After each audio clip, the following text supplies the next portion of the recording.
What have we learnt? Edinburgh Fringe 2022. Jen, Aram, film, club, and improvised comedy. Welcome. Thank you so much for having us, great Ben. to be here. So you literally, 10 minutes ago just finished a show upstairs. We did. How was that? It was great. So much fun. We've just been kind of blown away by the reception here. We've had 3 days and 3 sellout shows, and people seem to really enjoy it. They're really getting the idea and getting on board straight away, and we're just having an amazing time. Yeah, I mean, it's that sort of thing, isn't it? You kind of try and prepare yourself for all scenarios, because we all know what the Fringe is like, right? You know, you can have loads of people one day and like hardly anyone the next day, and it's up and down, up and down. So we've been so pleasantly surprised by the turnouts we've had so far. Why is that? Is it because I'm careful to say that because why are you guys getting? We're magic. Is there an audience thing? There's just more people here this year. I mean, we've seen people sort of saying mixed things. Some people are saying that it's a lot. Audiences are actually down quite a lot from previous years. So, I mean, we don't really know why we're getting good audiences. It could be the time. It could be that you can kind of have lunch while you watch. I think also we're quite on our flyer. You know, it's film club, and you kind of immediately see what it is, which maybe compared to some other shows where it's just a name, you know, and a face, you don't really know what you're going to get. Yeah, we've got very recognisable like characters, like our heads on like famous movie characters' bodies on the flyer. And like Aram said, you know, we are a lunchtime slot where people can have lunch and take a punt on an improv show that's kind of very rooted in something that's very accessible. Even if you haven't experienced improv before, you know film. Most people have seen a film. And I've found from my experience that the 12 till 4 window can be quite an experimental time for shows. People will just kind of they'll take a punt on something, you know, in between this and like the stuff they've got booked for maybe later on. But the stuff they find might potentially be their new favourite thing. Let's hope. Yeah, exactly. So was today a sellout as well? Yeah. Yeah, standing room only. Tuesday. What's happening? I know. Yeah. So where did the whole thing start? The whole thing started actually at the sort of during lockdown. I just wanted to set up a practice team, so got people together and we practiced through the pandemic, just doing improv practice online. And then as things opened up, we kind of got a bit more serious and we wanted to develop a format. We'd been doing quite a lot of organic improv, which just means that you don't start with a premise, you just go straight into it. And we'd been doing genre. We'd kind of been really enjoying genre improv, where you basically just kind of have a genre and then you start a scene and see what happens. And so we started to develop this format, and we like the idea of using film genres and taking...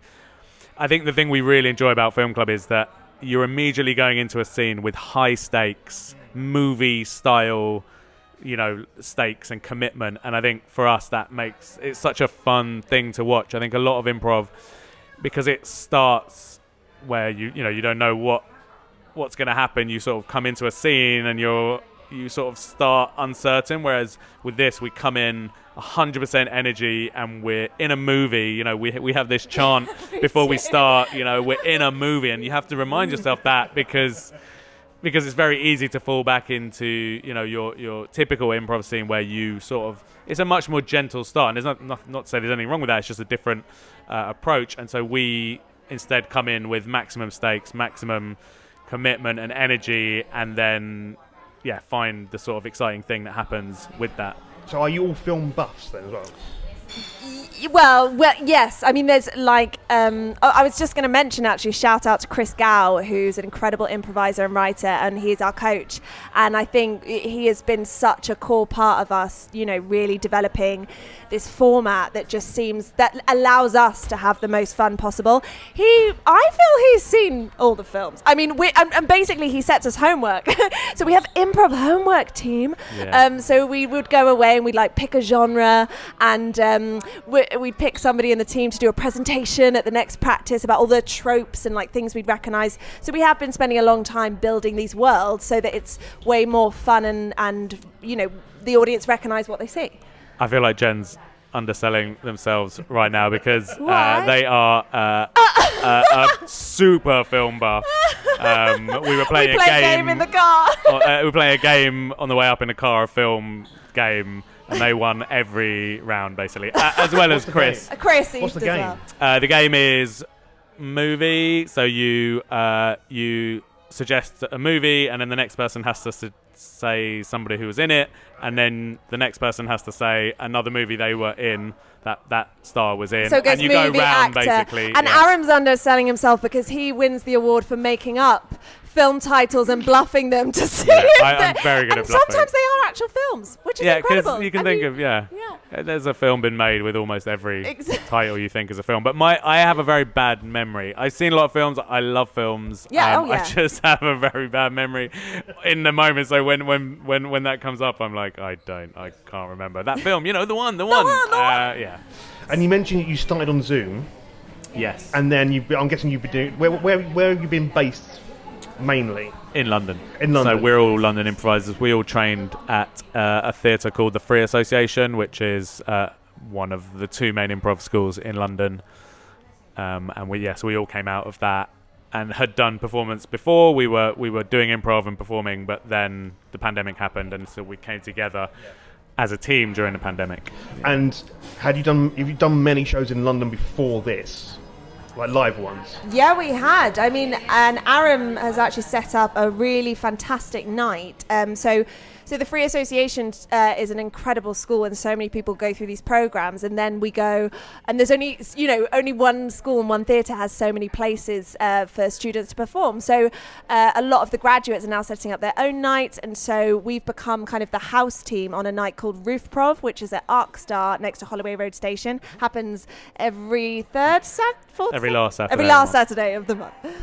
So but we weren't doing. We did a 3-hour-long previews right before we came up, but we were doing sets. It's a bit like stand-up. You do like an improv set, a 20-minute set. And how are London audiences compared to Edinburgh audiences when it comes to improv? Ooh. I would say, I think it's the atmosphere of the Fringe maybe, or that people are up here to see shows. I think in London it's a lot harder to get people that aren't in 1 or 2 degrees of separation away from whoever's performing on the stage. I mean, Roofprov, the night I run, has had reasonable success getting decent audiences, but that's because we put on kind of 5 acts in a night, and so they all know people and they all bring people, and so it ends up being a decent number. But I think it's just hard to get people out generally to improv shows, I think. But here it seems, I mean, this is why we're quite surprised, because we're getting rooms with 60, 70, 80 people that we've never seen before. We don't know how they found out about the show. Some of them are people we flyed on the street.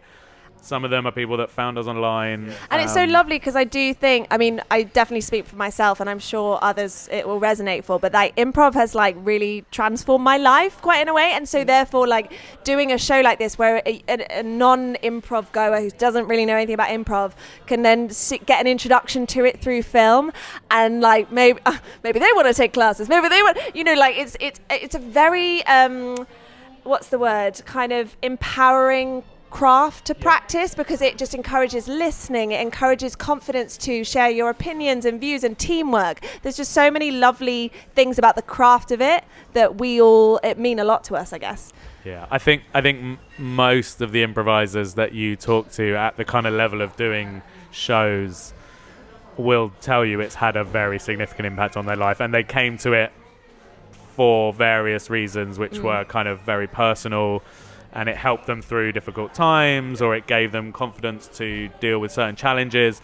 And I think that's the amazing thing about improv. It's not just about performing comedy or any other type of improv. It's about a kind of a practice that gives your brain this kind of exercise and this freedom that that frees you in all of your life and allows you to approach things in a different way, and you get to laugh all day. I've already been up here a few days, and I'm laughing's so good for you, and we make each other laugh all the time, and it's what a wonderful world to be a part of. And just that's the kind of thing. You also just get drawn into this amazing community of improvisers who improv is all about supporting each other on stage. It's all about, having each other's back. That's what you say to each other before you go on stage. I've got your back. Yeah, as well as that. And so that kind of carries through to the community. It's such a lovely, supportive community. It's very positive. Everyone's really nice. I sort of always say, like, improv is such a great filter for nice people, because if you're not a nice person, you won't get very far. And so, sure, in the first few levels of classes, there'll always be like one, knobhead. But beyond that, you sort of, once you get to the sort of people who are serious about it, like, because it requires such empathy and listening and communication. Because there's a lot of other improv shows up here. Are you friends with them as well? Yeah, there's a lot of people we know from the Free Association and indirectly performers either doing improv or doing, a lot of them do stand up as well, or character comedy or musical comedy. So there's loads of people up here from that improv community. Yeah, so you're like walking down the street and just to see, oh, I know you. Yeah, it's amazing. There's no like rivalry at all between any No, not in improv. No, I mean, not just hear all the love. Let's say there's definitely no rivalry on the surface of improv. I mean, everyone's human, right? Everyone's always trying to get better, and I think we all learn from each other. And I take it the different way, where it's like you're inspired by each other. You go, oh wow, I'd love to be able to do that on that level. Like, I think that's a nice way to. Yeah. And then obviously there's there's always that human thing of disappointment if someone else gets something. You're like, oh, why wasn't that me or whatever? But that's just human, and you move quickly. I think improv gives you tools, because it's such a positive and supportive world, to then quickly move on and be like, no, this is great, everything's good. So are there kind of common tropes you might fall into in improv, or do you have a bit more of a structure, like, oh no, not the Jaws joke again? Right. Well, I would say that's kind of part of your training, and again part of what you learn about improv, because there's one thing doing improv with a group of teammates, like when an audience isn't watching, but it's so interesting when an audience is put in front of you. How we talk a lot about panic brain sometimes in our team, because we all have it, when your brain kind of goes, oh yeah, the Jaws joke, it works, like please like me, and actually that's really counterproductive to people liking you, because it's like, so please, and I fall into that trap all the time. And I think what's so lovely is, again, with the movie stuff we're doing, is that we're being really trained to trust the genre, trust the grounded reality of the world we're in, which is become so funny. Like, because you're always trying to spot the unusual thing in that world, which then leads us, I'm going to get geeky now, we're going to be improv nerd coming out, but like then we find the game of the scene, and it's like comedy math, but it's so wonderful to not try and be funny. Like, I think the patterns you fall into is really trying to make people laugh, which is what we all want to do, but actually resting into yourself, trusting your teammates. I don't know what you think, Aram. Yeah, I mean, I think that's the first lesson of improv is it's not about telling jokes. You don't have to be good at telling jokes to be good at improv, because as Jen said, trying to be funny is the enemy of good improv. Okay. You want to go out there, and the thing that people, I think, or that I enjoy when I watch great improv, is someone on stage trying as hard as they can to play the reality of something they know absolutely nothing about. So, you're a scientist in a lab. If you're there being glib and making jokes about the fact you don't know anything about science, no one's going to laugh at that. That's not funny. Everyone will just feel uncomfortable. But if you go out there and you give it 100%, try to be a scientist, try to talk about the experiments you're doing, it will be hilarious, because unless you are a scientist, you will make mistakes. You will be dumb without meaning to. And the audience will see through it as well. If you're trying to be funny, they always see through it. They'll see you being like me. And like Jen said, we all go up there and fall into that trap, because it's really intense being on stage with no one laughing. And that's why it's practice, right? And I know improvisers that I admire, and I listen to them talk on podcasts and things like that. It's just reps. Like, the more you do it, the more you relax, and the more you can just relax into the fun of it. And even, these last 3 shows, I'm really enjoying, like, trusting the format, trusting each other. and I'm so much more present in the shows, which is so wonderful. So the show is part of the PBH Free Fringe. Yes. So for those who've never been to the Fringe before, what is the Free Fringe and why is it important? The Free Fringe is really having a moment this year, I think, especially post-pandemic and tough times. I think that we're all enduring for various different reasons. I think it is. We chatted in 2019, and we had a long chat about, accessibility, inclusivity, diversity, and the rising costs of being able to do this. And I think what PBH Free Fringe is trying to do is to, we're not there yet, but as in trying to find something that can allow people to. They have this phrase pay to play, and with the Free Fringe you don't pay to play. I mean, obviously you have to be able to pay to get up here, and this is what I'm saying, there's nothing perfect yet, because the thing is we've been so impressed with the audiences on the Free Fringe, and it means the artists are getting the money directly, and it's a wonderful organization to try and bust that thing of, I can't afford to go to the Fringe, and therefore there's only one style of person or theatre in the Fringe, which is not what we want. But I think in collaboration with that, accommodation costs need to be capped as well, things like that. So basically, to answer your question, I think it plays a really great role in reminding people to take a chance on something, to allow artists from all different backgrounds and all different walks of life to experiment and play, and for them to kind of gain not just creative growth, but some money, which we know this is a difficult industry. And so anything you want to add to that? So just the PBH Free Fringe specifically is so they're an organisation that are the only truly free Fringe, in that the artists don't pay for the venues at all. And the shows are also free to the audience, so they're free for everybody. The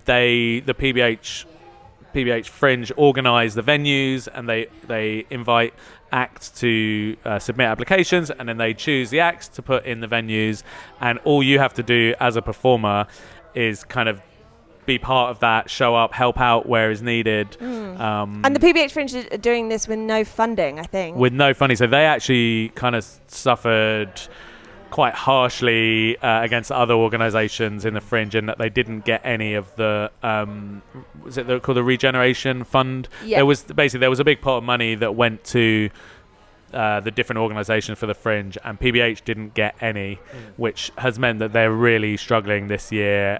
They've managed to put on, this amazing series of venues and acts, and they are hoping it will give them enough kind of attention and coverage to generate enough money to go into next year, but they're not sure whether that will happen. Well, and we've been so impressed with the generosity of audiences so far, and obviously therefore, as Aram is saying, with the Free Fringe in this situation now, giving a small voluntary contribution from our takings to keep this opportunity going, because it's an opportunity that we're thoroughly enjoying and sharing improv with. It's been amazing. I mean, without them we wouldn't. I kind of just submitted an application to them on a whim, thinking, I wonder what the application to the Fringe is like.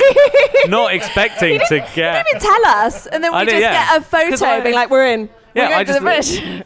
I assumed that we wouldn't get it in. We're a small improv group from London that's been going for a little while, but I thought, well, I'll submit an application, and then next year I'll know what's expected. Yeah, and then we amazingly got a slot. And here we are, and we're 3 days in, and we've had 3 sellout shows, which is, it literally blows my mind. I can't quite understand what's going on, but it's amazing, and it really feels like we're making strides, and that's all thanks to PBH giving us a chance, basically. Yeah. And Jen, you was here back in 2019 with your own show. What's it like being back? Yeah, interesting. I mean, I suffer from nostalgia heavily, so I've been texting my producer, look where I am, I'm here again. It's interesting what you say about that kind of experience you gain from it, and I do remember actually Rachel, my producer, saying before I came up, don't underestimate that. And I realised, because I have done it before, and you've been many a time, the experience you get from performing your show every day to these new crowds, and then flying and the adrenaline and being here, like I grew enormously as a performer and a person during that experience, and therefore, you know, I had the same expectations as Aram, you know, and I suffer from catastrophizing and anxiety, so yeah, preparing for like nobody, but I also had this kind of inner confidence of knowing no matter what happens, everything will be okay, which I do think when you first come to the Fringe, it can be so overwhelming, and because there are so many aspects to your day in terms of doing the show, which is in itself, it can be draining depending what show you're doing, and you're promoting your show, getting the word out, social media, all these things. So it is so important that you have a good bunch of people around you. I did then and I do now, so I'm very lucky in that respect, and I recommend it to anyone who wants to come up. Surround yourself with good people who've got your back. So as we wrap stuff up here, so obviously Film Club and Improvised Comedy, it's at 125 The Revolution Bar on Chambers Street. So I've done the main promotion. Thank you so much. How would you describe the show in 3 words? 3 words. I mean, we should be good at this. We're improv. We should be literally like, duh. We have just done a show. Fun. I mean, it just, that's what I've been... Film genre fun. Film genre fun. Like, that is literally actually been my pitch on the street. Yeah, film genre fun. That's it. Nice. And also, we should give a message to the other members of the cast, because we haven't actually really mentioned them at all. Yes! Who else is in the cast? Forget them. Don't worry about it. It's just us. So many amazing people. Not all of them can make Edinburgh, unfortunately, but we've got 8 of us in total. Yeah. So shout out to Jessica Flood, Jessica Napier, Chris East, Vic Barry, Ben Goldsmith. Mike Kunze. That's everyone, right? It'd be very embarrassing if we forgot someone. No, it's my anxiety brain, ignore me. Yeah. And so normally I would end an episode with the question, so what have we learned? But because we're a bit restricted on time, I'm asking the question, so what have we fringed? What do you recommend? Oh, cool. Great. Oh, we've seen some good ones. I mean, yesterday I saw Sophie Hagen, who blew my mind. They're incredible. Elf Lions, absolute tour de force. Mike Kunze is doing a solo show. It's really incredible, called Little Saffron. Anything else? I went to see Buffy revamped, and I've never seen Buffy the Vampire Slayer, and I still absolutely loved it. So there you go. Yeah. He is he's an incredible performer, hilarious. He's also from an improv background, so it makes sense. Yeah. And also Mark Silcox is incredible. He's just, I mean, Cage Match, improv Cage Match. Check out if you love improv. Yeah. We'll actually be there next Saturday. We'll be there next Saturday. Plunk, plunk, plunk. Jen, Aram, thank you so much. Have a wonderful Fringe. Thank you so much for having us.